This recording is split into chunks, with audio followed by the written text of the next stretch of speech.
Hello student, स्वागत है learn chemistry में और मैं हूं आपकी एजुकेटर डॉक्टर अनुपम सिंह। बेटा, हम अल्कोहल, फिनॉल और ईथर वाला चैप्टर कर रहे हैं और ये चैप्टर आज हम कोशिश करेंगे कि इसको वाइंड अप करें, क्योंकि हमारा एक लास्ट टॉपिक यहाँ पर बचा है ईथर, है ना। हमने अल्कोहल की सारी chemical physical properties, method of preparation निपटा लिया, फिनॉल्स के बारे में हमने सब कुछ पढ़ लिया। अब एक ईथर, एक छोटा सा टॉपिक बचा है, इसको हम आज खत्म करेंगे।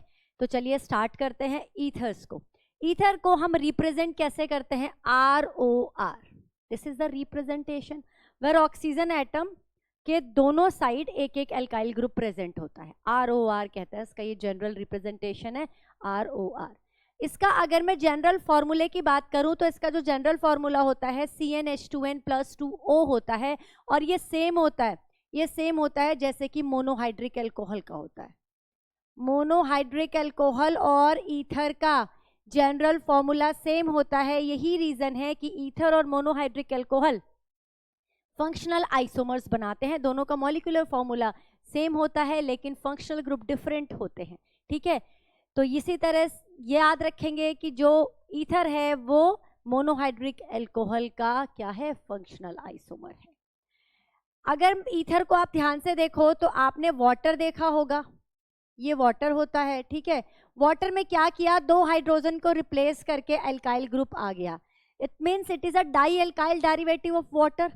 या फिर अगर मैं एल्कोहल की स्ट्रक्चर आपके सामने बनाऊं, ये एल्कोहल होता है, जनरल रिप्रेजेंटेशन एल्कोहल का। इस एल्कोहल में से इस H को R से रिप्लेस कर दूं तो भी आपका ईथर बन जाएगा। तो it means it is a mono alkyl derivative of alcohol, right. अब ये जो ईथर होता है, ये जो सिंपल ईथर होते हैं, these are symmetrical and unsymmetrical. Symmetrical मतलब ऑक्सीजन के दोनों ओर सेम R हो सकते हैं, या फिर ऑक्सीजन के दोनों ओर जो R प्रेजेंट है वो डिफरेंट हो सकते हैं। फॉर एग्जाम्पल CH3OCH3 एक सिमेट्रिकल या सिंपल ईथर है, वाइल CH3OCH2CH2CH3 एक अनसिमेट्रिकल ईथर है। दोनों साइड जो ग्रुप प्रेजेंट हैं, जो अल्काइल ग्रुप प्रेजेंट हैं, वो डिफरेंट होते हैं। इसी तरह से जो अरेंजमेंट है ऑक्सीजन के दोनों तरफ एल्काइल ग्रुप का, उसी से राइज होती है एक चीज, दैट इज आइसोमेरिज्म। कौन सा? मेटामेरिज्म। मेटामेरिज्म का परफेक्ट एग्जांपल आपको ईथर में देखने के लिए मिलता है। अगर मैं ईथर में आइसोमर्स की बात करूं तो यहाँ पर तीन तरह के आइसोमर्स ये शो करते हैं। एक होता है पोजीशन आइसोमर। पोजीशन आइसोमेरिज्म ये शो करेंगे, आप चेन में पोजीशन चेंज कर सकते हो। सेकेंड, ये फंक्शनल आइसोमर शो करेंगे विद मोनोहाइड्रिक एल्कोहल, क्योंकि दोनों का जो जनरल फॉर्मूला है आइसोमेरिज्म वो सेम होता है। और तीसरा, ये मेटामेरिज्म शो करते हैं। ये मेटामेरिज्म शो करते हैं अगर आपके पास 4 कार्बन है तो आपके पास ऑप्शन होता है, एक कार्बन आप इधर रख सकते हैं, 3 कार्बन आप इधर रख सकते हैं, या फिर 2-2 को आप अरेंज कर सकते हैं। तो इस तरह से एल्काइल ग्रुप, आपने ऑक्सीजन सेंटर में है, ऑक्सीजन के दोनों तरफ एल्काइल ग्रुप की चेन को चेंज किया है, टाइप को चेंज किया है। इस तरह से इन्होंने क्या बनाए हैं? मेटामर्स बनाए हैं। तो इस तरह से ये 3 मेन आइसोमेरिज्म यहाँ देखने को मिलता है। चलिए अब हम ईथर में बात करेंगे ईथर के नॉमेनक्लेचर की, यानी कि IUPAC नेमिंग की। जब हम ईथर के नॉमेनक्लेचर या IUPAC नेमिंग की बात करते हैं तो उससे पहले मैं आपको एक कॉमन जो मतलब इसका नाम जो हम लिखते हैं, ट्राइवियल जो कॉमन नेम होते हैं, वो कैसे हम लिखते हैं। हम लिखते हैं यहाँ पे इथाइल मिथाइल ईथर। इसको हम क्या कह सकते हैं? इथाइल मिथाइल ईथर, है ना। लेकिन जब इसका IUPAC नेमिंग की जाती है तो यहाँ पे जो छोटा एल्काइल ग्रुप होता है, अगर ऑक्सीजन के दोनों तरफ एल्काइल ग्रुप सेम है तब तो कोई बात ही नहीं है, ठीक है। एक के साथ आप ऑक्सी लगा दो और एक को आप मेन चेन कंसीडर कर दो। लेकिन अगर ऑक्सीजन के दोनों तरफ जो एल्काइल ग्रुप है वो डिफरेंट है, तो जो छोटे वाला एल्काइल ग्रुप है वो ऑक्सी यानी कि प्रीफिक्स में जाएगा, और जो बड़ा एल्काइल ग्रुप है वो मेन चेन यानी कि पेरेंट चेन बनाएगा। अगर ये पेरेंट चेन बना रहा है तो एथ प्राइमरी सफिक्स लगाऊं तो एन, इथेन, ये इथेन है, और ये किस में चला जाएगा बेटा? प्रीफिक्स में। तो इसका नाम होगा मिथॉक्सी इथेन। Methoxy ethane. मैं यहाँ पे 1-2 आपको IUPAC नेमिंग कराऊंगी फॉर प्रैक्टिस, जिससे कि आपको याद है, क्योंकि बच्चे ईथर की नेमिंग में गलती करते हैं। अब जैसे ये चेन है तो इसमें ये छोटा है और ये आपकी क्या बनेगी, पेरेंट चेन बनेगी। तो मिथॉक्सी प्रोपेन हो जाएगा इसका नाम। इसका नाम क्या हो जाएगा बेटा, मिथॉक्सी प्रोपेन। अब अगर यहां बात करें तो आप देख रहे हो यहाँ पे 2 ईथर हैं, ठीक है, ऑक्सीजन 2 जगह आया हुआ है और एक तरफ इथॉक्सी इथेन है और एक तरफ मिथेन है, और यहाँ सेंटर में जो चेन बन रही है वो प्रोपेन बन रही है, 3 कार्बन की चेन बन रही है, प्रोप, राइट। तो 3 कार्बन वाली चेन ज्यादा होती है, तो इसको तो मैं लूंगी एज अ मेन चेन, तो ये तो प्रोपेन तो आएगा ही नाम। अब ये दोनों जाएंगे आपके प्रीफिक्स में, तो प्रीफिक्स में किसका नाम पहले आएगा, इथॉक्सी का या मिथॉक्सी का, अल्फाबेटिकली देखेंगे तो इथॉक्सी का नाम पहले आएगा, तो नाम हो जाएगा इसका इथॉक्सी मिथॉक्सी प्रोपेन। क्लियर है, इथॉक्सी मिथॉक्सी प्रोपेन, ये इसका क्या हो जाएगा बेटा, IUPAC नेम हो जाएगा। नेक्स्ट देखते हैं यहाँ पे, नेक्स्ट देखते हैं। अच्छा, इथॉक्सी मिथॉक्सी प्रोपेन, आपको पता है प्रोपेन में 3 कार्बन होते हैं। आप इसके नेम को और ज्यादा मॉडिफाई कैसे कर सकते हो कि आप यहाँ नंबरिंग कर दो 1 2 3, 1 2 3 नंबरिंग करोगे तो आपको पता चल रहा है 1 पे तो इथॉक्सी है और 3 पे मिथॉक्सी है। अब ये ज्यादा सही नाम हो गया, 1 इथॉक्सी 3 मिथॉक्सी प्रोपेन। अगला कंपाउंड देखते हैं। इस कंपाउंड के अंदर देखो एक आपको दे रखी है सब्स्टिट्यूएंट, एक तो आपको रिंग दे रखी है, एक आपको हेलोजन दे रखा है और एक आपको ईथर दे रखा है, ठीक है। अब आपने क्या करनी है, पहले तो मेन चेन सेलेक्ट करनी है। मेन चेन हम यही वाली सेलेक्ट करेंगे क्योंकि ठीक है यहाँ पर डबल बॉन्ड प्रेजेंट है लेकिन यहाँ पर more number of substituent present है, तो this will be our main chain. और ये मेन चेन क्या कह रही है, ब्यूट है, ब्यूट। इसको मैं ब्यूट और एन भी लगा देती हूँ क्योंकि सब में सिंगल बॉन्ड है, तो ब्यूटेन है ये, राइट। अब इसकी नंबरिंग स्टार्ट करते हैं। नंबरिंग कहाँ से स्टार्ट करेंगे, नंबरिंग इधर से स्टार्ट करेंगे, 1 2 3 4। तो बेटा 2 पर है आयोडो, 3 पर है फिनाइल और 1 पर क्या है, 1 पर है इथॉक्सी, ठीक है। 2 पर है आयोडो, 3 पे है फिनाइल और 1 पे है इथॉक्सी, तो 1 पे इथॉक्सी पहले आएगा according to alphabetical order, and then फिर आएगा आपका 2 iodo and 3 phenyl butane, 1 ethoxy 2 iodo 3 phenyl ethane butane, sorry, this is the name, है ना। अब इस कंपाउंड को आप देखो, ये कंपाउंड आपको बहुत बार मिलेगा जब भी आप ईथर की रिएक्शन कर रहे होंगे, आज भी हम इसकी बात करेंगे। देखिए इसको हम अगर IUPAC नेमिंग की मैं बात करूं तो benzene is IUPAC accepted name, तो इसको हम मिथॉक्सी बेंजीन कहेंगे, लेकिन इसका जो एक नाम है वो बड़ा फेमस है, वो है एनिसोल। आप इसको एज अ एनिसोल भी याद रखेंगे, एनिसोल, और इसको हम कहते हैं फेनिटॉल। तो रिएक्शन में अगर आपको एनिसोल या फेनिटॉल दे रखा है तो anisole is a methoxy benzene and phenetole is a ethoxy benzene. तो ये बात करी हमने, नॉमेनक्लेचर की बात कर ली, आइसोमेरिज्म की बात कर ली और इसका सिंपल सा देख लिया इंट्रोडक्शन। अब हम बात करेंगे method of preparation of ether. चलिए इसको जल्दी से नोट कीजिए। Method of preparation of ether में सबसे जो मेन रिएक्शन है और वो एक नेम रिएक्शन भी है, दैट इज विलियमसन सिंथेसिस। बेटा ये हमने बात करी थी फर्स्ट चैप्टर में, हेलो एल्केन्स में भी, विलियमसन सिंथेसिस। इसके अंदर क्या करते हैं हम, यहाँ पे एल्काइल हैलाइड की रिएक्शन कराते हैं सोडियम एल्कोक्साइड के साथ। देखिए क्या होता है, एक एल्काइल हैलाइड की रिएक्शन कराते हैं सोडियम एल्कोक्साइड के साथ, तो यहां पर हमें ईथर मिल जाता है और NaX बाहर निकल जाता है। इस रिएक्शन की क्या मेन अट्रैक्शन है, क्या मेन पॉइंट है और आपको क्या क्या याद रखना है, चलिए पहले हम ये देखते हैं, फिर एग्जाम्पल करेंगे इसका। पहला पॉइंट आप यहाँ पर ये याद रखेंगे कि ये एक SN2 रिएक्शन होती है, सब्स्टिट्यूशन रिएक्शन होती है, ये पोलर है बेटा, है ना, सब्स्टिट्यूशन रिएक्शन होती है, ये एक SN2 रिएक्शन होती है। दूसरी बात, इस रिएक्शन में हमेशा हमें प्राइमरी एल्काइल हैलाइड ही यूज करने हैं, ये लिमिटेशन है इस रिएक्शन का, alkyl halide should be used.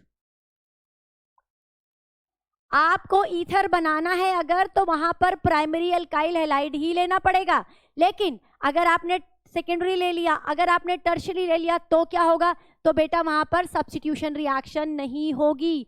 अगर आपने 2 डिग्री और 3 डिग्री एल्काइल हैलाइड लिया है तो ये कन्वर्ट हो जाएंगे बेटा एल्कीन्स में। ये यहां पर क्या करेंगे, एलिमिनेशन शो करेंगे, सब्स्टिट्यूशन शो नहीं करेंगे। तो अगर आपको टर्शरी टाइप का कुछ आपको ऐसा ईथर चाहिए कि भाई मुझे तो यहाँ पे एक जो आर हो वो टर्शरी हो, है ना, उसकी जो चेन हो वो टर्शरी कार्बन हो उसके अंदर, अगर मुझे ऐसे वाला बनाना हो तो क्या मैं विलियमसन से नहीं बना सकती? बिल्कुल बना सकते हो तब भी विलियमसन से। चलो देखते हैं, ये सारे पॉइंट को अच्छे से एक्सप्लेन करती हूँ आपको। आपने एक CH3Cl लिया और इसकी रिएक्शन कराई NaOC2H5 से सोडियम इथॉक्साइड के साथ, तो यहां पर बेटा SN2 रिएक्शन होगी और आपको CH3OC2H5 मिल जाएगा। और ये इसकी कैसी रिएक्शन है, ये विलियमसन का परफेक्ट एग्जांपल है, आराम से SN2 रिएक्शन हो रही है। अब आपने क्या किया, आप एक एल्काइल हैलाइड इसके पास लेकर आए जो टर्शरी एल्काइल हैलाइड था, ठीक है, टर्शरी ब्यूटाइल क्लोराइड आप इसके पास लेके आए।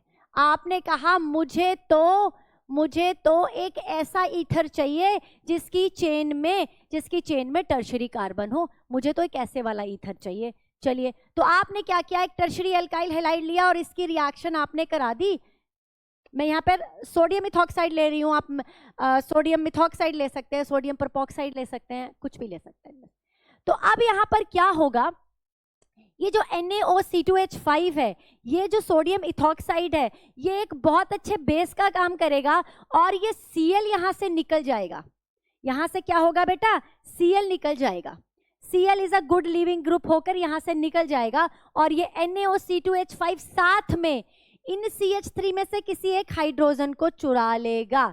इसका मतलब यहाँ से टोटल पूरे में से HCl निकल गया, यहाँ टोटल पूरे में से क्या निकल गया, HCl निकल गया। तो रिएक्शन में क्या मुझे मिला, मुझे मिला यहाँ पर एक एल्कीन मिली, क्योंकि एक हाइड्रोजन यहाँ से निकाल ली इसने, साथ में इसने क्या बनाया, साथ में इसने बनाया C2H5OH प्लस NaCl। ये बात समझ में आ रही है? अरे ये Na पॉजिटिव और OC2H5 नेगेटिव था, तो Na पॉजिटिव को जैसे ही Cl मिला तो यहाँ पर क्योंकि ये जो Cl था वो निकलने के लिए बहुत जल्दी तैयार था, क्योंकि there are 3 electron repelling group, यहाँ पर 3 इलेक्ट्रॉन रिपेलिंग ग्रुप होने की वजह से जो ये Cl है बहुत जल्दी से निकलता है, फटाफट कार्बोकेटाइन बन जाने की कोशिश होती है। सोडियम को ये Cl मिलता है तो इसका काम पूरा हो जाता है, ये फटाफट NaCl बना लेता है।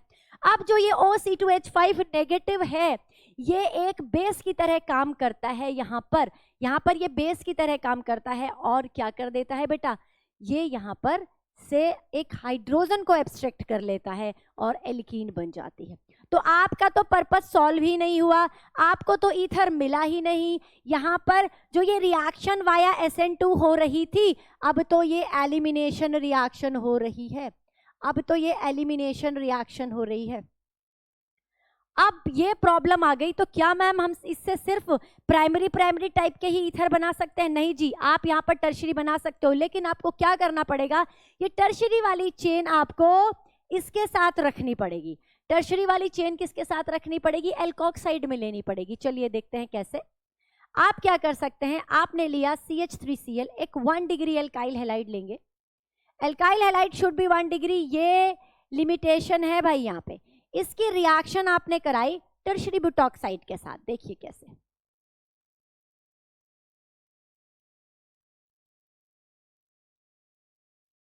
सोडियम टर्शरी ब्यूटॉक्साइड आपने ले लिया, इसके साथ आप रिएक्शन कराएंगे तो क्या होगा, इस रिएक्शन में क्या होगा, इस रिएक्शन में आपको आराम से देखो, यहाँ पर ये इलेक्ट्रॉन डोनेटिंग ग्रुप है, इसको फटाफट निकालेंगे, तो इसको Na को निकाल देंगे, Na इधर से Cl को लेकर अलग हो जाएगा और आपको क्या मिल जाएगा,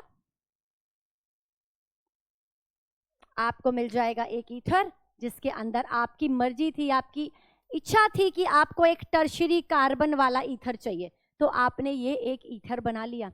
आपने एक ये ईथर बना लिया जिसका नाम आप कह सकते हैं है मिथाइल टर्शरी ब्यूटाइल ईथर, है ना। ये टर्शरी ब्यूटाइल है, ये मिथाइल है, तो ये आपके पास क्या बन गया, मिथाइल टर्शरी ब्यूटाइल ईथर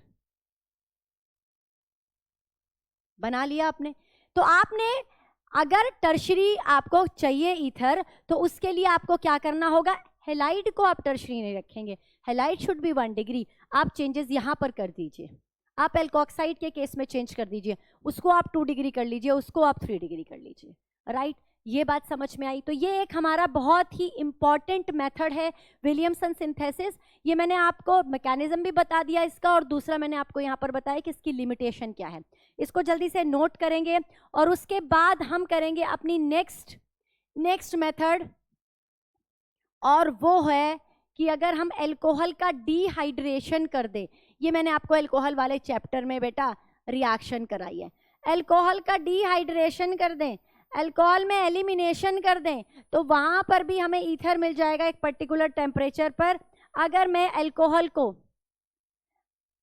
यहां लिख देती हूं, डिहाइड्रेशन ऑफ अल्कोहल,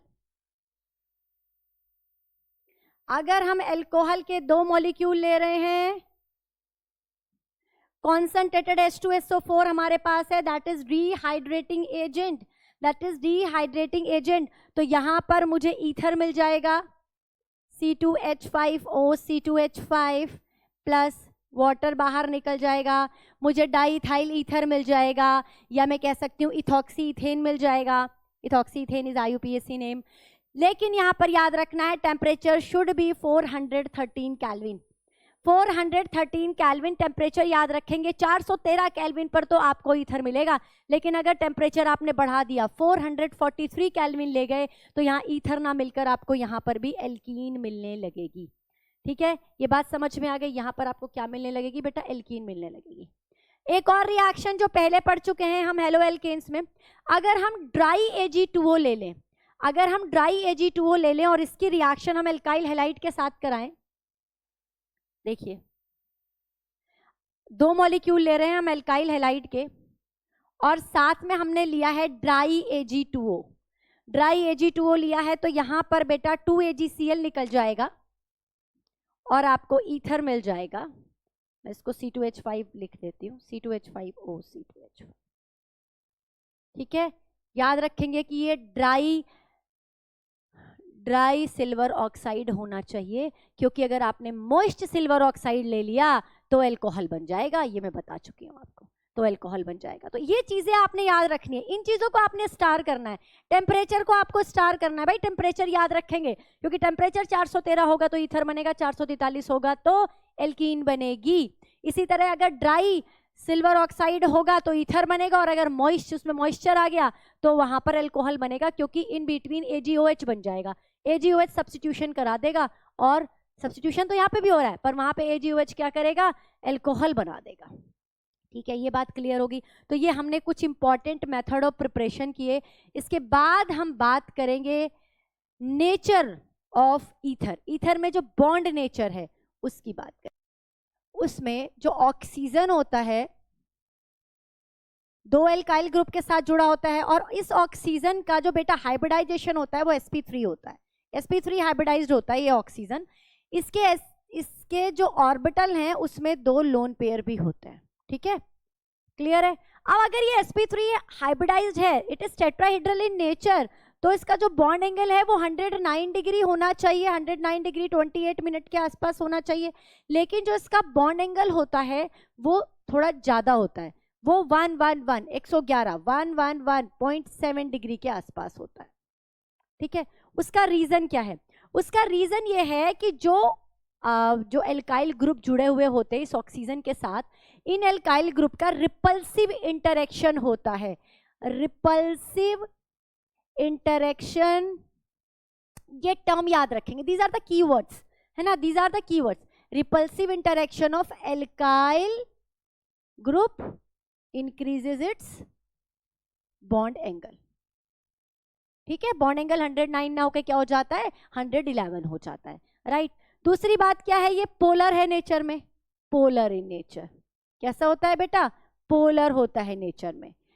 पोलर होता है तो डाइपोल मूवमेंट भी होता है इसका, तो डाइपोल मूवमेंट होता है इसमें कुछ, that is greater than 0, dipole movement is greater than 0। अब हम अगर इसके बॉन्ड की फिजिकल प्रॉपर्टीज की बात करें, ईथर के फिजिकल प्रॉपर्टीज की बात करें, यानी कि इसके बॉइलिंग पॉइंट की, इसकी सॉल्युबिलिटी की, इसकी नेचर की, तो ये क्या होते हैं, लिक्विड फॉर्म में भी प्रेजेंट होते हैं और गैसियस फॉर्म में भी प्रेजेंट होते हैं। जो इसके छोटे मेंबर होते हैं, जो इसके लोअर मेंबर होते हैं, वो क्या होते हैं, गैसियस फेज में प्रेजेंट होते हैं, हायर मेंबर लिक्विड फॉर्म में प्रेजेंट होते हैं। बॉइलिंग पॉइंट की अगर बात करें यहाँ पे, तो इसका जो बॉइलिंग पॉइंट होता है, अगर मॉलिक्यूलर मास सेम रखा जाए, मतलब कंपेरेबल मॉलिक्यूलर मास पर कंपेयर किया जाए, तो एल्केन से इसका बॉइलिंग पॉइंट ज्यादा होता है ईथर का, बट अल्कोहल से कम होता है। क्यों होता है ऐसा? क्योंकि अल्कोहल के अंदर बेटा हाइड्रोजन बॉन्ड होता है, हाइड्रोजन बॉन्डिंग होने की वजह से उसको ब्रेक करने के लिए हाई एनर्जी की जरूरत होती है, ज्यादा टेम्परेचर लगता है, इसीलिए बॉइलिंग पॉइंट उसका हाई होता है। But in case of ether there is a weak, एक और वीक फोर्स होती है, हाइड्रोजन बॉन्डिंग तो नहीं होती, लेकिन वीक डाइपोल डाइपोल इंटरेक्शन होता है, वीक डाइपोल डाइपोल फोर्स होती है, जो एल्केन में एब्सेंट है। एल्केन में ना हाइड्रोजन बॉन्डिंग है ना डाइपोल डाइपोल है, इसलिए एल्केन से इसका बॉइलिंग पॉइंट स्लाइटली ज्यादा होता है सॉरी लेकिन अल्कोहल से इसका बॉइलिंग पॉइंट कम होता है। These are the key points, याद रखेंगे कि ऐसा क्यों होता है, डाइपोल डाइपोल इंटरेक्शन की वजह से। सॉल्युबिलिटी, इसके जो लोअर मेंबर होते हैं वो स्लाइटली सॉल्युबल होते हैं वाटर के अंदर, slightly soluble in water, slightly soluble in water, और इसकी जो सॉल्युबिलिटी है due to this dipole dipole interaction of alcohol as well as ether. Alcohol और अल्कोहल कह रही हूं, वाटर और ईथर के जो यहाँ पर इंटरेक्शन होगा, इस इंटरेक्शन की वजह से ये जो एक तरह से जो हाइड्रोजन बॉन्डिंग जैसी बॉन्ड यहाँ पर दिखाई दे रहा है, इस तरह का जो इंटरेक्शन होगा, इसकी वजह से ये स्लाइटली सॉल्युबल होते हैं वाटर में। लेकिन अगर आप हायर मेंबर की बात करें, तो जो ये अल्काइल पार्ट जैसे जैसे बड़ा होता जाता है, नॉन पोलर नेचर बढ़ती जाती है, तो सॉल्युबिलिटी डिक्रीज होती जाती है और ये ऑर्गेनिक सॉल्वेंट में ही क्या होते हैं, डिसॉल्व होते हैं। तो ये हमने बात करी फिजिकल प्रॉपर्टीज की। अब हम देखते हैं ईथर की केमिकल प्रॉपर्टीज कैसी होती हैं। ईथर की अगर हम केमिकल प्रॉपर्टीज की बात करेंगे, तो ये डिपेंड करेगा कि जो ईथर है उसका क्लीवेज कहाँ से होगा। देखिए, ईथर में आपको पता है कि बीच में ऑक्सीजन होती है और दोनों तरफ एल्काइल ग्रुप होते हैं। अगर तो एल्काइल ग्रुप दोनों तरफ सिमिलर है, यानी कि अगर सिमेट्रिकल ईथर है और इसकी रिएक्शन हम HI के साथ, किसी हेलोजन के एसिड के साथ रिएक्शन कराते हैं, तो क्या होता है, यहाँ पे बॉन्ड यहाँ से ब्रेक कर ले या यहाँ से ब्रेक कर ले, एक ही बात है, और आपको एक तो एल्काइल हैलाइड मिल जाएगा और साथ में एक आपको मिल जाएगा अल्कोहल। क्लियर है? ये सिमेट्रिकल जो आपकी एल्केन होती, जो सिमेट्रिकल ईथर है, ये उनकी कहानी है। राइट, अब एक एग्जांपल के साथ भी देख लेते हैं। मैंने लिया यहाँ पर इथॉक्सी इथेन की रिएक्शन मैंने HI के साथ कराई, तो मुझे मिल गया C2H5I प्लस C2H5OH। क्योंकि यहाँ पर क्लीवेज कहीं से भी हो जाए, मुझे कोई फर्क नहीं पड़ता, मेरा तो जो प्रोडक्ट है वो सेम ही बनेगा। ठीक है, इसमें एक चीज और याद रखेंगे, ये स्टार वाली कहानी एक याद रखेंगे कि अगर ये जो ईथर है इसमें जो HI है वो एक्सिस में ले लिया जाए, तो जो ये HI है ये दोबारा से, क्योंकि HI ज्यादा है, ये इस अल्कोहल के साथ रिएक्ट करके, आपको पता है कि जो हेलोजन, जो HX होते हैं, जो हेलोजन एसिड होते हैं, वो अल्कोहल को अल्काइल हैलाइड में कन्वर्ट कर देते हैं, इसको भी अल्काइल हैलाइड में कन्वर्ट कर देगा और आपको 2 मॉलिक्यूल ऑफ C2H5I मिलेंगे। यहाँ पे 2 मॉलिक्यूल ऑफ C2H5I मिलेंगे। ये बात क्लियर होती है? अगर आप एक्सिस में ले लेते हो तो प्लस H2 रिएक्शन को कंप्लीट करते हैं, अगर आपने एक्सिस में HI लिया है। अब हम बात करते हैं अनसिमेट्रिकल एल्केन वो ईथर की। अनसिमेट्रिकल ईथर में क्या होगा, अगर मैंने ये अनसिमेट्रिकल एक ईथर का एग्जांपल लिया और यहाँ पर मैं HI की रिएक्शन करा रही हूँ बेटा, तो यहाँ मुझे सोचना पड़ेगा कि क्लीवेज किस साइड से कराया जाए, इधर से तोड़ा जाए इसको या इधर से तोड़ा जाए। ठीक है, तो ऐसे कोई मेरी मर्जी तो चलेगी नहीं, ये तो एक ऑर्गेनिक केमिस्ट्री, और ऑर्गेनिक केमिस्ट्री बिना रूल के हम चलाते नहीं है, बिना रूल के हम इसको पढ़ते नहीं है। तो यहाँ पर एक रूल लगेगा, स्टार लगा के लिखेंगे उस रूल को।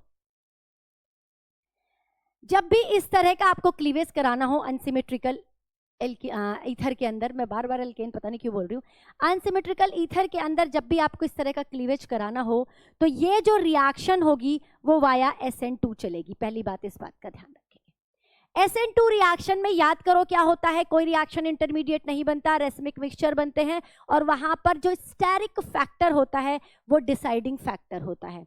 जो स्टेरिक हिंडरेंस होता है that is the deciding factor.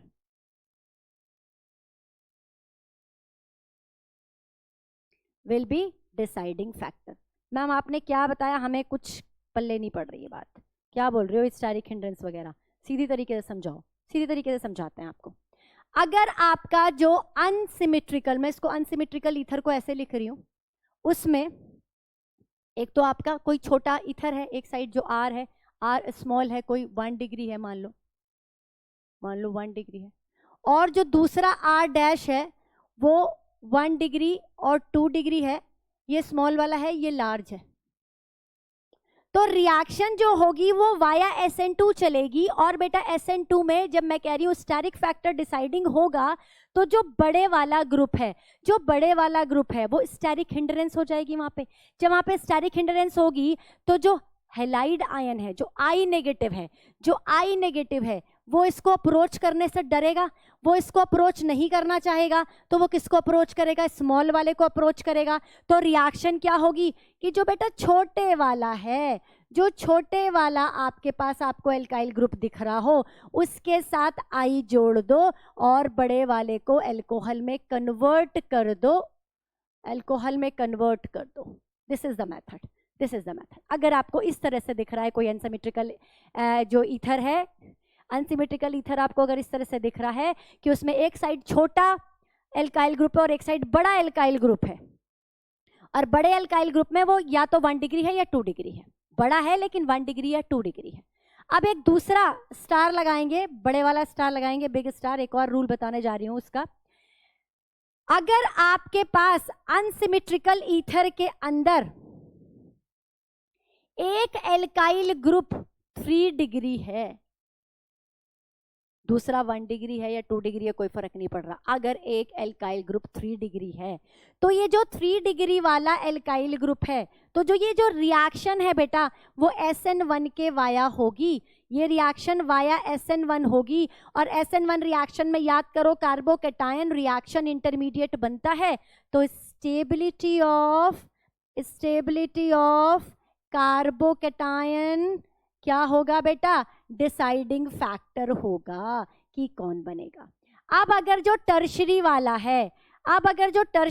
है, देखो एग्जांपल के साथ देखते हैं।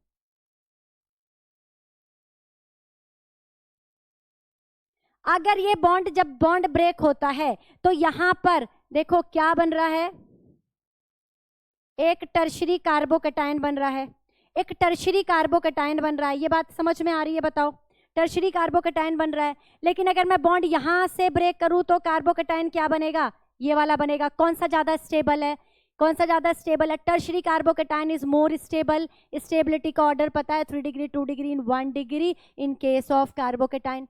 तो ज्यादा स्टेबल कार्बोकैटायन है तो I नेगेटिव ज्यादा स्टेबल कार्बोकैटायन पर जाकर अटैक करेगा, और यहां पर बनेगा आपको एल्काइल हैलाइड, और जो छोटे वाला है उसको अल्कोहल से सेटिस्फाई होना पड़ेगा। ये रूल नंबर 2 है। मैं आपको रूल सिंपल भी बता सकती थी कि भाई अगर टर्शरी है तो टर्शरी वाले के साथ आयोडीन लगा दो, आयोडाइड आयन लगा दो, एल्काइल हैलाइड बना दो, लेकिन अगर 1 डिग्री और 2 डिग्री है तो छोटे वाले के साथ।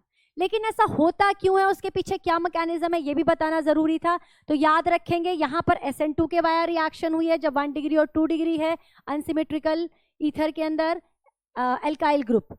लेकिन अगर एल्काइल ग्रुप 3 डिग्री प्रेजेंट है ईथर के अंदर तो वहां पर SN1 मैकेनिज्म होगा, और जो स्टेबल कार्बोकैटायन होगा उसी के साथ हैलाइड आयन जाकर जुड़ेगा। राइट, ये बात समझ में आ गई। अब एक और काम का स्टार लगाएंगे, और इसमें देखेंगे अगर इस टाइप का कोई आपको पास ईथर है, अब क्या करें, एक तरफ, अब यहाँ पे एक तरफ ये 1 डिग्री है ना, ये 1 डिग्री है और ये 2 डिग्री है, तो मैम ये 1 डिग्री है 2 डिग्री है, तो छोटे वाले के साथ यहाँ पर आई जुड़ जाएगा, ये रूल होना चाहिए। रूल तो आप ये लगा सकते हो, स्टेरिक हिंड्रेंस लगा सकते हो, बिल्कुल ठीक है, लेकिन यहाँ पे एक चीज का और ध्यान रखेंगे, एक चीज का और ध्यान रखेंगे। आपको पता है कि ये बेंजीन रिंग है, इसके साथ OCH3 ग्रुप जुड़ा हुआ है। OCH3 ग्रुप क्या होता है, इलेक्ट्रॉन डोनेटिंग ग्रुप होता है, इलेक्ट्रॉन को यहां देगा, यहां पर पार्शियली डबल बॉन्ड कैरेक्टर आ जाएगा, रिजोनेंस में पढ़ा है हमने।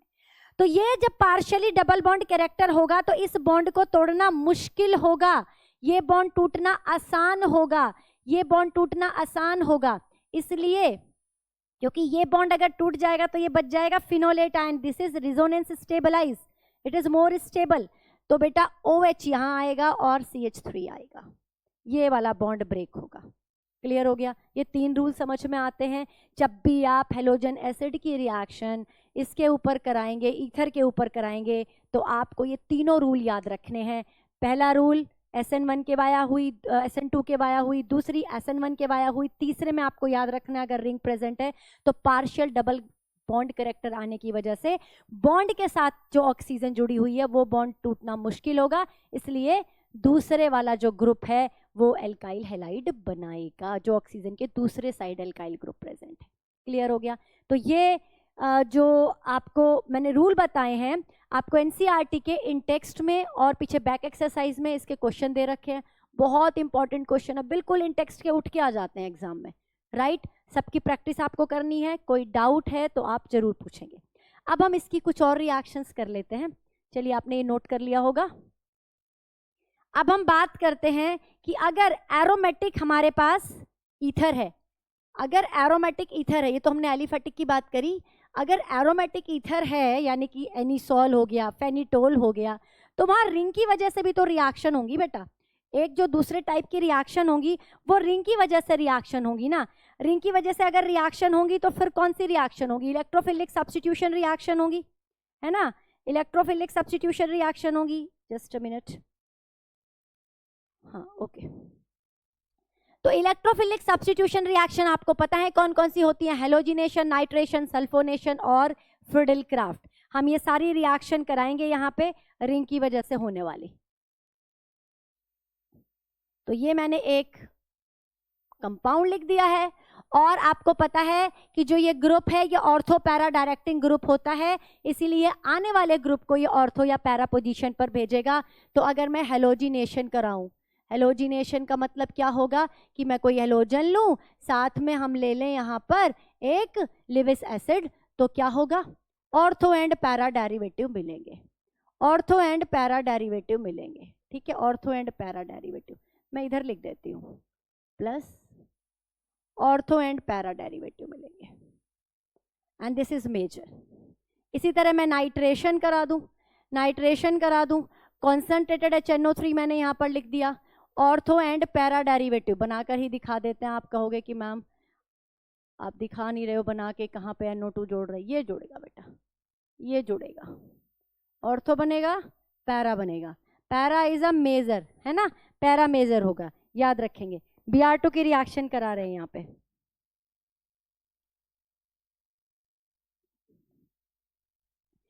नाइट्रेशन करा दिया आपने, कॉन्सेंट्रेटेड HNO3 कॉन्सेंट्रेटेड H2SO4 की प्रेजेंस में। फ्रिडल क्राफ्ट रिएक्शन हो जाएगी, फ्रिडल क्राफ्ट में एल्काइलेशन कराएंगे, एल्काइलेशन कराएंगे यानी कि CH3Cl की रिएक्शन कराएंगे, एल्काइल हैलाइड CH3Cl ले लो, C2H5Cl ले लो, एनहाइड्रस Cl3 की प्रेजेंस में CH3Cl की रिएक्शन एनहाइड्रस Cl3 की प्रेजेंस में कराएंगे, तो आपको क्या मिल जाएगा, ऑर्थो और पैरा डेरिवेटिव मिल जाएगा, ऑर्थो एंड पैरा डेरिवेटिव मिल जाएगा। क्लियर है। इसी तरह से हम एसिटाइलेशन करा सकते हैं, एसिटाइलेशन करा सकते हैं, राइट।